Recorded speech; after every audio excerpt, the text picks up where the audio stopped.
북한에서 불과 1.7km 떨어진 인천 강화도의 한 접경마을. 벌써 6개월째 기이한 소리의 대남 방송에 시달려왔습니다. 접경 지역 주민들이 이거 방송 안 듣고 다시 일상으로 돌아가서 다시 평온하게 살았으면 좋겠어요. 합동참모본부는 오늘 접경 지역 전 지역에서 북한의 대남 소음 방송이 청취되지 않았다고 밝혔습니다. 대남 소음 방송은 어젯밤 11시쯤까지 들렸는데 오늘 0시 이후 사라졌습니다. Such a feeling's coming over me. There is wonder in most everything I see. Not a cloud in the sky. 여긴 옛날부터 그렇게 방송을 조금씩 했는데 귀 거슬리는 방송은 한 작년 7월부터 한 거고 그거 끝나고 사람들이 편해졌어요. 옛날에는 여기 수명 부족으로 굉장히 많이 고생들을 했어요. 지금은 아주 편안해졌어요. 어떤 소리가 들렸었는데요? 도깨비 소리도 나고 새 깎는 소리도 나고 뭐 다 뭐야 기저 굴리는 소리도 나고 뭐 별소리 다 났죠 뭐.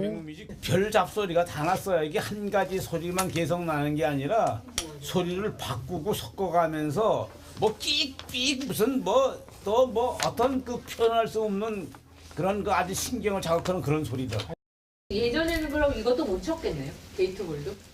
게이트볼 쳤죠 그럼. 아니 치긴 쳤죠. 치긴 쳤는데. 시끄럽지. 시끄러우니까 여기서 얘기하는 거 잘 안 돼. The only explanation I can find is a love that I found ever since you've been around. Your love's put me at the top. 참을 잘 자니까 밥도 잘 먹고 아주 좋아요.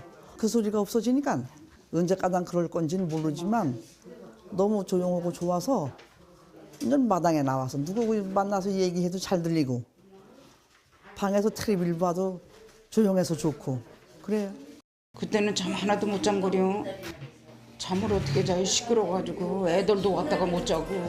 지금 네 바람이 들려 저 하늘까지 들려 나도 오늘 밤엔 같은 소원이게 될 거야.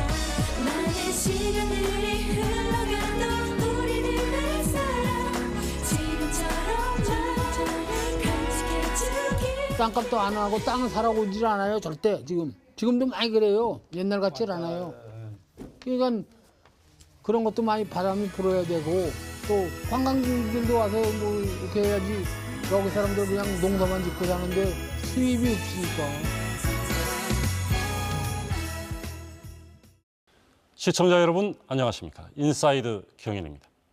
정부의 대북 정책 기조 변화에 따라 수도권 접경 지역이 남북 교류 협력 재건을 위한 핵심 공간으로 다시 주목받고 있습니다. 오늘 인사이드 경인에서는 평화 경제특구 지정이라는 새로운 기회를 맞은 접경 지역들의 대응 방향에 대해서 이야기 나눠보겠습니다. 오늘 스튜디오에 최연주 세종연구소 연구위원 나오셨습니다. 안녕하세요. 안녕하세요. 네. 그리고 조성택 경기연구원 연구위원 나오셨습니다. 안녕하십니까? 네. 먼저 최연주 박사님. 앞서 영상에서도 보셨는데 그동안 이제 북한에서 들려오는 계엄 때문에 이 고통에 시달리던 접경 지역 마을에 일단 평화가 찾아왔습니다. 그리고 현재 우리 정부가 이 남북 대화의 모멘텀을 찾기 위해서 계속 노력하고 있는데 현재 남북 관계 어떤 상태라고 진단하고 계십니까? 예, 최근 5년 동안 남북 관계는 경색 국면을 벗어나지 못한 상태로 좀 지속되어 왔고요. 예, 그런 과정 안에서 이제 북한이 남북 관계에 대해서 2023년 말에 두 개의 국가로 이제 새롭게 규정을 함으로써 남북 관계의 돌파구를 열기가 상당히 어려운 상황에 좀 놓여 있었습니다.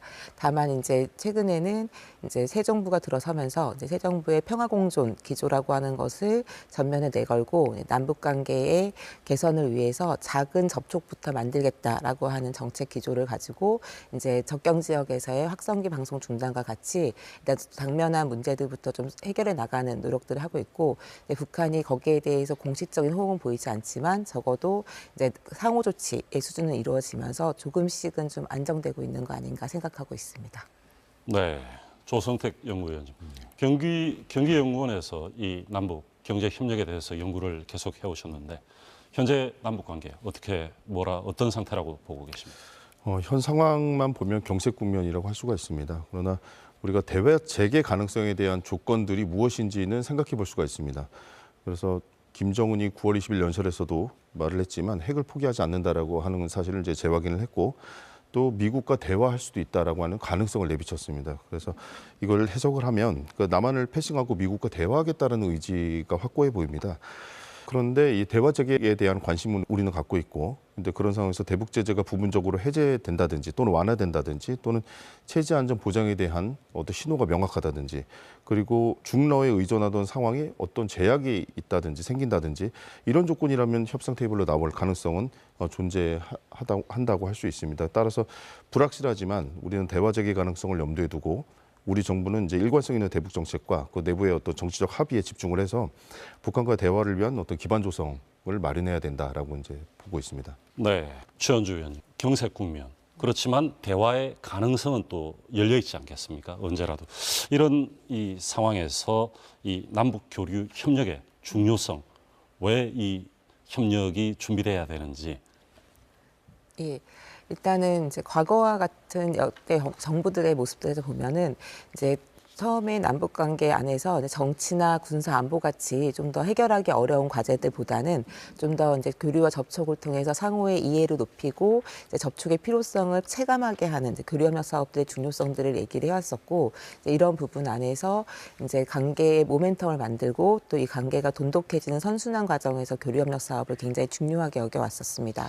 현재 정부 또한 이제 이런 교류협력 사업이 갖고 있는 역할에는 주목을 하고 있는데 다만 최근에 북한이 보여주는 이제 입장에서 보면 이런 교류협력 사업을 완전히 무시하는 건 아니지만 적어도 그냥 군사 안보 정치적인 측면에서의 좀 안정적인 문제들부터 안정적으로 해결하고 이후에 좀 이제 교류협력 사업을 얘기하자라고 입장이 좀 바뀌어 있기 때문에 한국 같은 경우에서도 현 정부에서는 평화 공존을 위한 이제 기반을 조성하고 이제 그런 기반을 만들어가고 강화하는 과정에서 교류협력 사업이 추진되어야 한다라는 정책 기조를 잡고 있고요. 그렇다고 한다면은 이제 우리가 그러한 현실이 조성되기 이전부터 미리 준비를 해야 이제 여건이 조성되었을 때 본격적인 교류협력 사업의 추진이 가능하기 때문에 지금부터 다시 한번 교류협력 사업에 대한 논의들이 다시 진행이 되고 있는 것으로 보여집니다. 예, 조 박사님, 이 중앙 정부의 대북 정책도 뭐 진행되고 있지만은 이 지방 정부의 역할도 중요할 것 같아요. 이 특히 경기도는 인구가 많고 이 접경 지역이 많지 않습니까? 지방 정부의 역할 어떻게 보십니까? 특히 이제 경기도의 예를 들자면 그동안 지방자치단체 중에서 남북교류의 어떤 선도적 역할을 좀 해왔다고 볼 수가 있습니다. 그래서 접경지의 특성을 통해서 중앙정부와의 어떤 남북교류 파트너십 이런 것도 형성이 돼야 된다라고 생각을 합니다. 예컨대 경색 국면 시에는 그러니까 정책의 운신의 폭이 제약이 있기 때문에 중앙정부는 그래서 이 중앙정부를 대신해서 기존의 남북교류 협력 사업을 이어갔던 사례도 있고 또 앞으로도 이럴 경우에 또 지자체가 나서서 그것을 연속적으로 사업을 진행할 수도 있고 두 번째로 만약에 경제 협력이 활성화가 됐다라고 했을 때도 중앙정부가 본격적인 어떤 대규모 투자에 앞서서 실험적인 검토가 필요할 때 이러한 사업은 경기도 내지는 어떤 지자체 차원에서 시범 사업의 형태로 또 추진할 수도 있습니다. 그래서 중앙정부는 지자체와의 어떤 남북교류 협력 사업을 봤을 때 지자체를 트랙 2 또는 어떤 플랜 B로서 기능할 수 있음을 또 인식을 하고 남북교류 협력의 일정 수준의 독립적인 위상이라든지 자율적 공간을 부여하는 것을 좀 검토할 필요가 있다 이렇게 보고 있습니다. 네, 최원주 연구위원께서 최근 토론회에서 이 지방 정부의 역할을 강조하면서 브릿지 전략을 말씀하셨거든요. 네. 이 브릿지 전략 구체적으로 어떤 내용입니까? 예, 브릿지 전략은 말 그대로 끊어진 것을 다시 잇기 위한 전략들이라고 말씀드릴 수 있을 것 같은데요. 일단 첫 번째로는 이제 남북 경제 협력과 지역 주민들의 연계라고 하는 것들을 강화시키자. 그리고 이 연계의 방향이 좀 긍정적으로 이루어질 수 있도록 하자. 그래서 과거에는 남북 경제 협력 사업들이 추진이 되고 활성화가 되면 접경 지역 주민들의 경제적으로나 생활 여건이 좀 개선되는 모습들이 보여왔었는데 이것이 다르게 보면은 이제 남북 경제 경제협력이나 남북관계가 나빠지게 되면 이것이 그대로 지역 주민들의 삶에 부정적 영향을 미쳐왔다라고 보여지고 그런 과정 안에서 이런 부정적인 영향이 두 개의 연계를 끊어놓게 되었다고 한다면 향후에 나아가는 모습은 남북관계 개선이 지역 주민분들의 삶을 개선하는 데 도움이 되어야 하지만 남북관계가 악화된다고 해서 그것이 바로 지역 주민들의 삶을 악화시키지 않도록 좀 새롭게 그 관계 설정을 해야 한다. 그래서 우리가 향후 해나가는 방법에서는 이런 접경 지역의 주민들의 지역 발전이라고 하는 큰 틀 속에서 남북관계와 경제협력 사업들을 모색하는 방식으로 좀 연계를 새롭게 규정해보자라고 하는 것이고요. 두 번째는 이제 중앙정부의 정책과 지방정부의 정책의 연계가 있어야 한다라고 볼 수 있습니다. 그래서 중앙정부는 보다 큰 한반도 전체의 문제들을 보고 그 안에서 장기 비전과 전략들을 마련한다고 하면 결국 이러한 것들이 구체적으로 실천되는 것은 지방정부의 정책을 통해서 실천된다고 볼 수 있겠습니다. 그래서 그렇기 때문에 이런 중앙정부의 정책적 구상과 그다음에 지역정부의 실천 방법에 대한 정책들 이것들이 하나의 좀 큰 틀 안에서 연계성과 흐름을 가지고 이루어질 때 이런 접경 지역에서의 또 그리고 한반도의 평화가 좀 동시에 기대할 수 있을 것으로 보여집니다.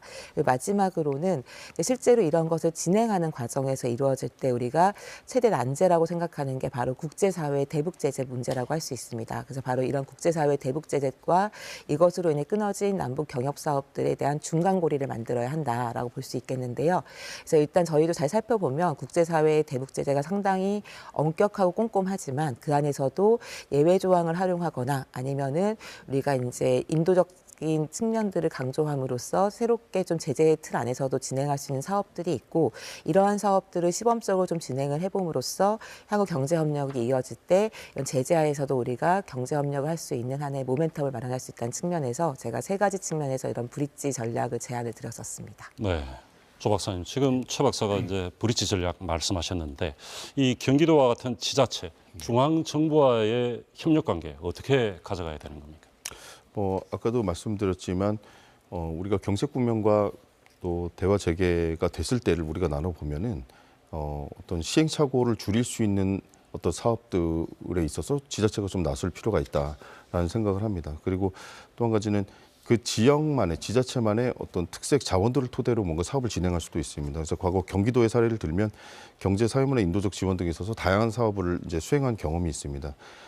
근데 여기서 남북교류 협력 사업을 시행할 때 그 당시에 몇 가지 원칙을 정했습니다. 그래서 일회적이라든지 어떤 전시성 사업들을 지향하자. 그리고 상호 편익을 담당할 수 있는 사업들, 다시 말해서 북에 일방적으로 지원하는 것이 아니라 북과 남의 편익을 보장할 수 있는, 담보할 수 있는 사업을 추진하자. 그리고 세 번째는 북한의 변화를 추동하자라는 것이었습니다.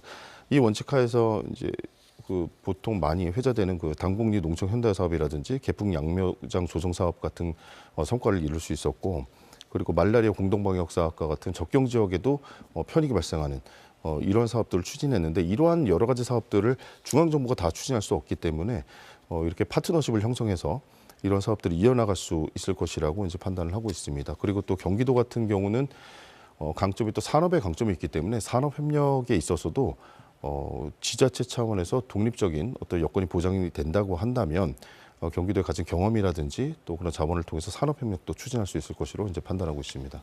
네, 알겠습니다. 최 박사님. 이 남북 경색 중에서도 남북 교류의 중요성은 여전히 존재하고 또 이 교류를 하기 위해서는 돈이 필요하지 않겠습니까? 그런데 이 남북 협력 기금이라고 해서 돈은 충분해 보여요. 특히 올해 이 기금 예산이 1조 원을 넘었거든요.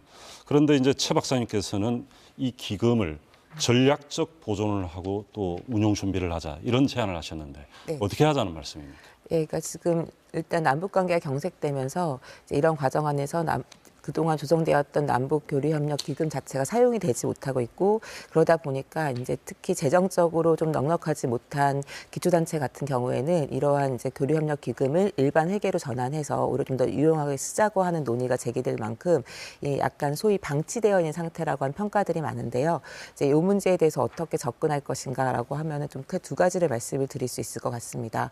일단은 이제 저희가 요곳에 그러니까 남북교류협력 기금이 갖고 있는 것에 사용 사용되지 못했던 원인이라고 하는 것이 경색된 남북관계 속에서 저희가 교류협력 사업을 진행할 수 없기 때문인데, 그러면 이 부분과 관계된 좀 조례나 거기에 협력기금의 용도에 대한 이제 좀 제도적인 부분들을 살펴보면 이것이 지나치게 직접적인 대북 지원이나 교류협력 사업에만 사용될 수 있도록 용도가 좀 엄격한 부분들이 많은 걸로 알고 있습니다. 그래서 이런 부분에서 결국 이것이 이제 그런 일반 회계로 전환을 주장하시는 분들의 근거가 되고 있는데, 저는 오히려 이 부분들을 새롭게 좀 용도를 재설정해보자. 그래서 저희가 지금 중요한 것은 당장에 현실화되지 못한다 하더라도 향후에 경기도나 지방자치단체들에서 남북 교류협력 사업들을 위해서는 사전에 준비해야 될 것들이 많고, 또 이게 경색 국면이 길어진 것만큼 변화된 현실 속에서 우리가 무엇을 어떻게 할지에 대한 좀 재검토의 작업들도 필요하기 때문에 이런 사전적인 준비 사업에서도 이런 기금들을 활용할 수 있도록 함으로써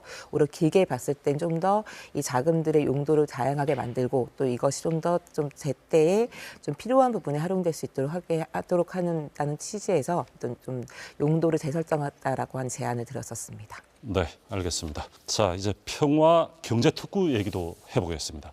평화 경제특별구역은 이 법을 보니까 남북 간의 경제적 교류, 그리고 상호 보안성을 정대하고 남북 경제 공동체를 실현하고자 하기 위한 목적이라고 돼 있는데, 이 평화 경제 특구의 중요성 그리고 필요성 어떻게 보십니까? 예, 일단은 그 과거의 남북 관계 안에서 이제 보통 특구를 조성한다고 하면 대부분 다 북한 쪽에다가 특구를 조성하고 한국, 남한에서는 이제 거기에 필요한 재원과 기술을 지원하는 방식이었었는데, 물론 이 방식이 갖고 있는 유효성도 있었지만 이제 지금 조금 현재 와서 현실에 변화된 모습들을 고려한다고 하면 오히려 한국 지역에, 남한 지역에 이제 평화 경제를 위한 특구를 조성을 하고 그것을 장기적으로 발전 전망들을 가지고 단계적으로 진행을 함으로써 이제 좀 안정적으로 가져갈 수 있어야 한다. 그리고 이것이 이제 좀 한국에서도 요즘에 최대 고민하고 있는 화두 중에 하나인 지역균형 발전이나 지역 발전에도 좀 더 좀 이렇게 결합을 시켜서 좀 긍정적 효과를 극대화시킬 수 있어야 한다는 측면에서 이제 이런 평화경제특구법들을 제정한 것으로 이제 알고 있습니다. 네, 정부의 기본 구상은 뭐고 이 평화경제특구 지금 현재는 어느 단계에 와 있다고 봐야 됩니까? 예, 일단은 이제 법안이 제정이 되면서 이제 이 대상이 될 수 있는 이제 DMZ지대의 인근 지역들이나 아니면 이제 지역들을 포함해서 경기 북부 지역과 강원 그리고 이제 인천 지역의 지역들이 이제 요 지역의 대상으로 선정되기 위한 작업들을 하고 있고, 그것을 위한 이제 구상들을 이제 그 선정을 위한 구상들을 이제 마련하는 걸로 보여지고 있습니다. 그래서 중앙정부 차원에서는 일단 법안의 취지에 맞춰서 이것들을 어떻게 진행할 것인가에 대한 논의들을 좀 하고 있는데요. 일단 1차적으로는 대상 지역을 선정하기 위한 것들, 그리고 선정되었을 때 어떤 식으로 운영할 것인가, 그리고 이 선정된 지역에 어떠한 내용들, 그러니까 어떻게 혜택을 줘서 발전 계획을 세울 것인가에 대한 구체적인 내용들을 잡고 있는 것으로 알고 있습니다. 그래서 조금 구체적으로 살펴보면 일단은 이제 이 평화경제특구에 선정이 되었을 때는 경제 발전을 위한 이제 다양한 산업 클러스터들을 조성할 수 있도록 해주는 거에서 이제 미래 비전과 현재의 각각 지역의 특성에 맞게끔 해서 산업, 관광이나 물류와 같은 클러스터 조성 사업들을 하는 것들에 대한 방안들을 이제 좀 모색을 하고 있고요. 또 한 가지는 이제 결국 이러한 것들을 마련하는 데 있어서 지금까지 그런 것이 이루어지지 못했던 이 군사시설이 갖고 있는 거에 대한 한계, 그리고 그에 따라서 개발 제한이 이루어졌던 부분들을 이제 안보나 정치적 측면에서 크게 우려되지 않는 선에서 좀 이러한 규제들을 완화함으로써 이런 발전 계획들이 실효성을 가질 수 있도록 하는 방안들에 대해서 모색하고 있는 것으로 알고 있습니다. 네, 조 박사님. 이 평화경제특구, 인천은 강화군과 옹직군이죠.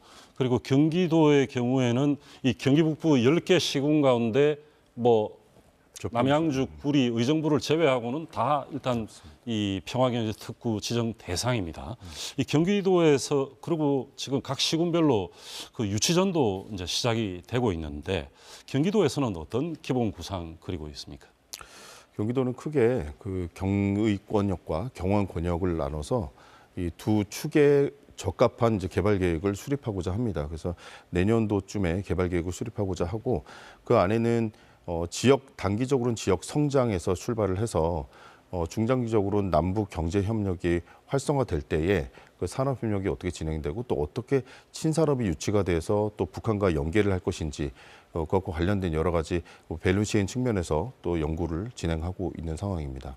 네, 이게 지금 경기 북부 지역을 보면은 올해 기회발전 특구 유치로 또 한때 시끌시끌했었거든요. 맞습니다. 이 평화 특구, 기회발전 특구하고 비교하면 이 인센티브가 어느 정도라고 볼 수 있습니까? 평화경제 특구와 기회발전 특구를 비교하면 그 인센티브 측면에서 기회발전 특구보다 미약한 게 사실입니다. 그래서 평화경제 특구만의 어떤 그 차별성 이런 것들을 이제 확보하고 또 강화시키는 것이 좀 필요하다 이렇게 볼 수가 있는데요. 현재 기회발전 특구는 현재 수도권에서 상황에서는 그것을 지정 신청하는 데 제약이 따르기 때문에 대부분의 시군 단위에서는 평화경제 특구를 통해서 지역 성장을 유도하고자 하는 움직임이 있는 것으로 알고 있습니다. 네, 최 박사님. 이 특구를 지정한다고 해서 바로 어떤 성장이나 개발이 바로 즉각적으로 되지는 않을 텐데 이 사업성을 또 확보하는 게 관건 아니겠습니까? 네. 기업들이 들어와야 될 테고요. 네. 그래서 정부에서는 이 평화경제 특구의 사업성 확보 어떻게 확보하겠다는 방안입니까? 예, 그래서 이제 사회자께서 말씀하신 것처럼 실제로 이제 저희가 남북 관계와 그 평화 안정을 위해서 중요한 의미를 갖는 이제 특구긴 하지만 이 특구가 자생적으로 이제 돌아갈 수 있는 역량을 갖추는 것이 중요하다라고 한 측면도 이제 함께 강조가 되고 있고 그런 측면에서 지금 이제 세 개의 권역을 나눠서 이제 좀 모색을 하고 있습니다. 그래서 첫 번째는 일단 서부권 같은 경우는 서부권 조금 더 이렇게 들어가면 이제 인천 같은 경우에는 이제 강화 웅진 자체가 바닷가 쪽의 마을들이고 그다음에 이제 이부 고도하고 연결되어 있기 때문에 여기는 주로 해양 경제에 대한 클러스터들을 좀 만들어서 해양 산업들을 적극적으로 유치하는 것을 좀 주목을 하고 있고요. 또 요거와 다르게 김포, 파주와 같은 이제 경기 북부 지역에 있는 서부권역 같은 경우에는 사실 여기 자체가 갖고 있는 이제 좀 지역적 특성을 살린 물류의 거점으로 이제 활용하는 것들이 하나 있고, 그다음에 또 하나 같은 경우는 수도권과 인접한 지역이기 때문에 수도권이 갖고 있는 강세 산업들을 어떻게 뒷받침을 할 수 있는가. 그래서 보통 미래지향적인 제조업이나 아니면 반도체 그리고 이제 특수한 밸류체인들을 만들 수 있는 이런 산업들에 대한 유치들을 좀 구상을 하고 있는 것으로 알고 있습니다. 여기에 비해서 이제 철원이나 이런 중부 지역 같은 경우는 평야가 넓고 이제 이러한 좀 농업 부분이 강세라는 것들을 이제 활용해서 이제 다 과거 1차 산업으로서의 농업이 아니라 6차 산업으로서의 농업, 그래서 농업을 통해서 좀 더 첨단 기술과 접목되는 방식으로 그 지역들을 발전을 시키는 방안들도 모색을 하고 있고요. 다만 요거는 정부가 제안하는 것이고 이게 실제로 구상되는 건 지역의 특성과 상황에 맞춰서 언제든지 좀 유연하게 구성들을 반영할 수 있는 것들을 원칙으로 삼고 있는 것으로 알고 있습니다. 예, 이게 개성공단이 운영될 경우 이 평화경제특구와의 이 관계, 이 연계는 어떻게 되는 겁니까? 개성공단과 평화경제특구에 어떤 산업이 입주하는지에 따라 좀 달라질 것 같습니다. 지금 말씀드리는 거는 이제 경협이 활성화될 때를 가정을 하고 말씀드리면 밸류체인이라고 하는 것이 한 최종 생산물이 나오기 전까지 어떤 단계들을 의미하는데 그중에 북한이 강점을 가진 단계를 개성공단에 유치를 하고 또 한국에서 강점을 가지는 밸류체인의 특정 단계를 또 유치를 해서 그 두 가지가 하나의 중간재로 연결이 되는 이런 클러스터링을 하게 되면 그것이 하나의 이제 경제 권역을 형성할 수 있는 어떤 길이 아닐까 생각을 하고 있습니다. 네, 최 박사님, 이 특구가 사실 중장기적으로 아직 시작은 안 했지만 본격적으로 이제 내년에 이제 시작이 된다면은 이 중장기적으로는 이 특구 자체가 좀 국제화될 필요성도 있을 것 같은데요. 사업성을 또 높이기 위해서도 필요하고 어떻게 보십니까? 국제화 노력이 필요하다고 보십니까? 예, 아무래도 이제 저희가 경험적으로 봤을 때 남한과 북한의 협의를 통해서 이루어졌던 특구가 잘 진행될 때는 상당한 기대를 모았지만 이제 이것이 이런 경제 외적인 요인들, 정치 안보적 요인에 의해서 이제 어느 순간에 일순간 중단돼 버리고 다시 재개되지 못했던 경험을 갖고 있기 때문에 우리가 이런 부분을 본다고 한다면 일단 새롭게 만들어질 특구는 이제 일단 기본적으로는 안정성을 갖춰야 한다. 그래서 장기적인 전망을 갖추고 가야 된다라고 하는 게 중요한 이제 하나의 과제가 될 텐데요.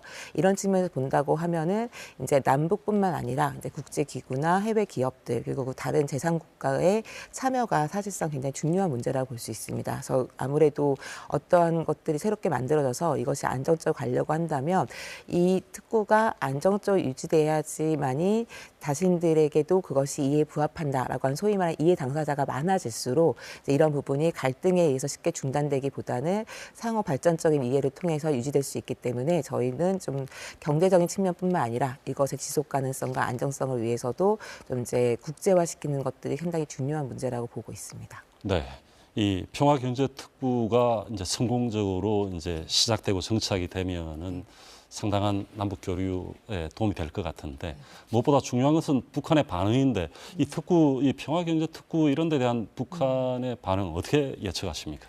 예, 일단은 북한이 뭐 이게 대한 사업에 대한 공식적인 반응은 없었지만 양가적인 측면이 모두 있는 것으로 보여집니다. 일단 최근에 2015년 이후에 북한이 보였던 모습에선 상당히 개방적이고, 그러니까 과거에 비해서는 저희가 생각하는 기준에 비하면 상당히 여전히 이제 고립적이지만 과거보다는 북한이 좀 더 다른 국가들과의 접촉, 그다음에 경제 교류를 통해서 자신들이 이익을 얻고자 하는 부분들이 있기 때문에 이런 부분에서 또 최근에는 작년 같은 경우나 올해 같은 경우에도 주변 국가들 중심으로 이러한 이제 좀 접촉의 면들을 넓히고 있는 건 저희에게도 또 긍정적인 신호로 볼 수 있지만 이제 남북 관계로 한정시켜 보면 여전히 북한에게 있어서 한국은 좀 긍정적인 기대보다는 좀 더 부정적인 부분이 많기 때문에 이런 부분에서는 이제 남북으로만 접근하는 특구 사업에는 북한의 빠른 호응은 조금 기대하기 어려운 게 현실이 아닌가 싶긴 합니다. 네, 대담 마무리할 시간인데요. 조 박사님, 앞으로 그 남북 교류 협력을 위한 이 수도권, 특히 경기도의 역할,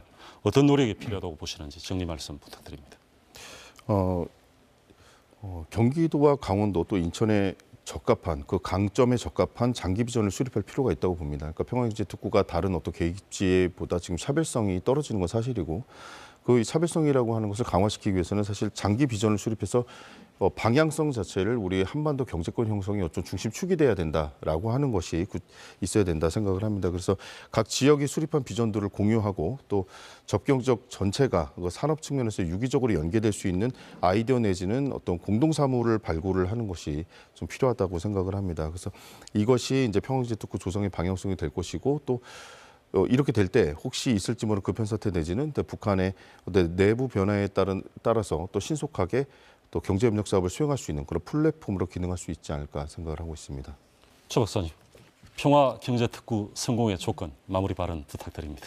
예, 짧게 이제 세 가지만 딱 짚어서 말씀을 드리면 일단 첫 번째는 이제 평화경제특구의 평화라고 하는 것 때문에 남북이 중요하지만 저는 지금 현재 살고 있는 이 지역 주민들의 이제 생활 안정과 발전을 위한 지역 개발의 방식을 같이 가져감으로써 이 공간에 살아가는 사람들에게 좀 더 많은 희망을 줄 수 있는 공간으로 일단 만들어야 된다가 첫 번째고요. 두 번째는 이제 이런 게 거점별로 만들어지고 있다 보니까 지역 정부 간에 지방자치단체들 간에 이제 좀 긴밀한 협조와 공조가 경쟁보다 좀 더 우선돼야 되지 않을까 싶고 그런 과정 안에서 주민들의 참여들이 좀 보장됐으면 좋겠다라고 하는 것이고요. 예, 마지막으로는 당장에 좀 뚜렷한 성과가 없다 하더라도 이 구상을 좀 긴 호흡을 가지고 가면서 이게 결국에는 한국의 평화, 그러니까 한반도 평화를 가져오는 기초의 인프라다라고 하는 거에서 좀 당장의 과시적 성과보다는 잠재력에 주목하면서 좀 꾸준히 진행될 수 있도록 했으면 좋겠습니다.